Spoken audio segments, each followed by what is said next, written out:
Hi! In front of me is HUAWEI Mate 50 Pro, and today I would like to show you how you can use split screen on this HUAWEI.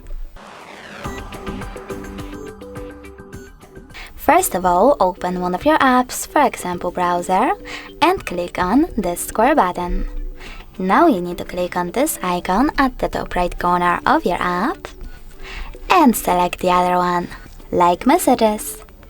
Then you need to hold this gray line over here and drag your app to the top or to the bottom. When you see this gray area, let go. As you can see, after that, I can use both of my apps at the same time. In order to go back from this mode, drag the first app upwards or downwards and select Home button.